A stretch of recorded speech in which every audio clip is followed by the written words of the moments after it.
Pourquoi y a-t-il autant de divisions chez les chrétiens? Si nous avons tous le même Jésus, le même Dieu et la même Bible, alors pourquoi autant d'églises différentes, de doctrines opposées et de conflits entre chrétiens? Le christianisme ne devrait-il pas être un seul corps uni? Attache ta ceinture, car la vérité va secouer. La racine du problème, l'orgueil humain. 1 Corinthiens 10-12. Je vous exhorte, frères, par le nom de notre Seigneur Jésus-Christ, à tenir tous un même langage.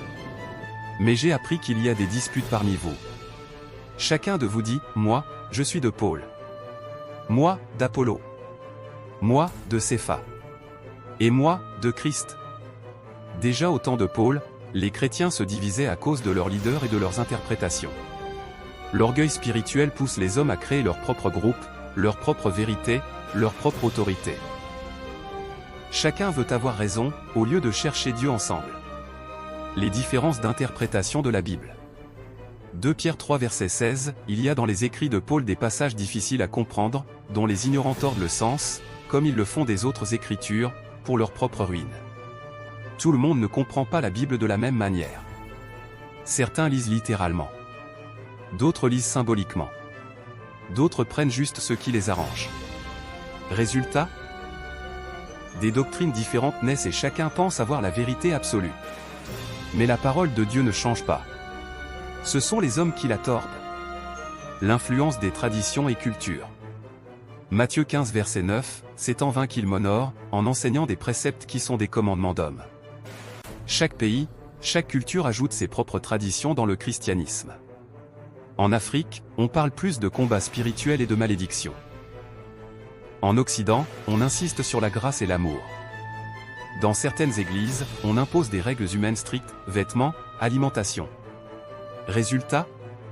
Des églises qui se jugent les unes les autres au lieu de s'aimer. Mais Dieu ne change pas selon la culture des hommes. L'influence du diable, diviser pour mieux régner. Jean 10 verset 12, le voleur ne vient que pour dérober, égorger et détruire. Satan sait que l'unité des chrétiens est une force. Alors il utilise la confusion, les querelles, les fausses doctrines pour semer la division. Regarde aujourd'hui, catholiques contre protestants, évangéliques contre adventistes, pentecôtistes contre témoins de Jéhovah, mon pasteur est meilleur que le tien, mon église est la seule vraie, et pendant que les chrétiens se battent entre eux, le diable avance tranquillement. Que faut-il faire pour ramener l'unité? Jean 17 verset 21. Que tous soient un, comme toi, Père, tu es en moi, et comme je suis en toi. Jésus n'a jamais voulu des divisions. Alors comment retrouver l'unité? 1. Se concentrer sur l'essentiel, Jésus. Jean 14 verset 6, je suis le chemin, la vérité et la vie.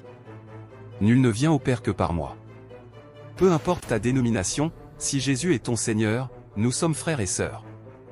2. Arrêtez les jugements inutiles.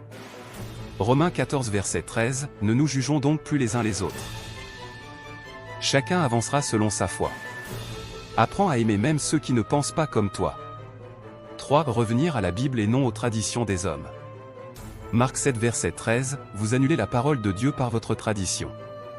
La vérité est dans la Bible, pas dans les dogmes humains.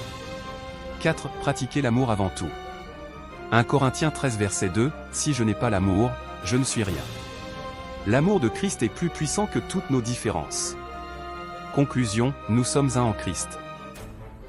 Ce n'est pas ta dénomination qui sauve, c'est Jésus. Ce n'est pas ton pasteur qui est la vérité, c'est la parole de Dieu. Ce n'est pas en critiquant les autres que tu plairas à Dieu, c'est en aimant. Éphésiens 4 versets 5 à 6, il y a un seul Seigneur, une seule foi, un seul baptême, un seul Dieu et Père de tous. Si nous avons le même Père, alors arrêtons de nous battre. Si tu as aimé ce message, aime, partage et abonne-toi pour contribuer à l'unité dans le corps de Christ.